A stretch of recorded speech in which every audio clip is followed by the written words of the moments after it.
Hello' friends, welcome back to my channel. আপোনালোকে যদি এজোপা ধুনীয়া ফ্লাৱাৰিং প্লেণ্ট গ্ৰ' কৰিব বিচাৰে তেন্তে এজিলিয়া আপোনালোকৰ কাৰণে বেষ্ট চইচ হ'ব। এজোপা পাৰ্মানেণ্ট ফ্লাৱাৰিং প্লেণ্ট হয়, গোটেই বছৰটো থাকিব।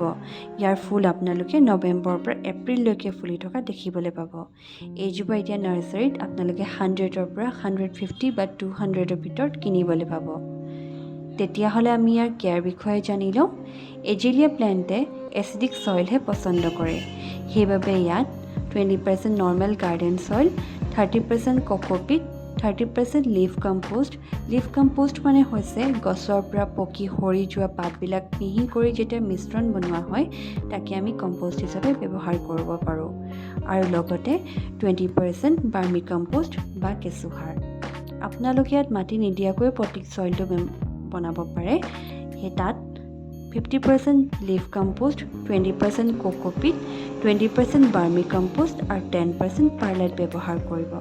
লিকটীয়া মাটি ইয়াত একেবাৰে ব্যৱহাৰ নকৰিব, কাৰণ লিকটীয়া মাটিৰ বাবে ইয়াৰ শিপাটো ভালকৈ গ্ৰ' হ'ব নোৱাৰে। ইয়াত আপোনালোকে ফাৰ্টিলাইজাৰ হিচাপে বোন মিলো ব্যৱহাৰ কৰিব পাৰে। আৰু বিভিন্ন ধৰণৰ বেমাৰৰ পৰা বচাই ৰাখিবলৈ ইয়াত আপোনালোকে নিম গছৰ সাৰ ব্যৱহাৰ কৰিব পাৰে। এতিয়া আমি ইয়াৰ পানীৰ বিষয়ে জানি লওঁ। পানী ইয়াত অলপ কমকৈ ব্যৱহাৰ কৰিব, যাতে একেবাৰে মাটিটো ভিজিও নাথাকে আৰু একেবাৰে শুকানো হৈ নাথাকে, একেবাৰে মইষ্ট হৈ থাকে তাৰ কথালৈ মন কৰিব। আৰু পানী দিয়াৰ লগে লগে যাতে ইয়াত ড্ৰেইনেজ হোল দি একেবাৰে পানী ওলাই যায়। যদি ইয়াত পানী জমা হোৱা দেখিবলৈ পায় তেতিয়াহ'লে ইয়াত আপোনালোকে ফাংগাছৰ প্ৰব্লেমো দেখিবলৈ পাব। ফাংগাছৰ প্ৰব্লেম দেখিলে আপোনালোকে নিম অইল ব্যৱহাৰ কৰিব পাৰে। ইয়াৰ ৰেচিঅ'টো হৈছে 1 ml নিম অইল, তাৰ লগত 2 চামুচ শ্বেম্পু, যিকোনো ধৰণৰ শ্বেম্পু আপোনালোকে ইয়াত ব্যৱহাৰ কৰিব পাৰে।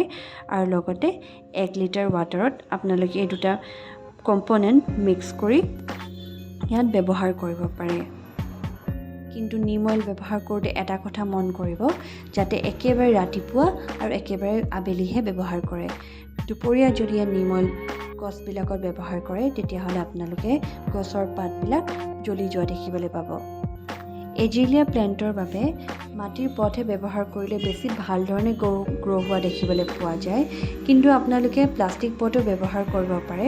কিন্তু এটা কথা মন কৰিব, প্লাষ্টিক পটৰ তলৰ ফালে যাতে ভাল ধৰণে হোল হৈ থকা দেখিবলৈ পায়।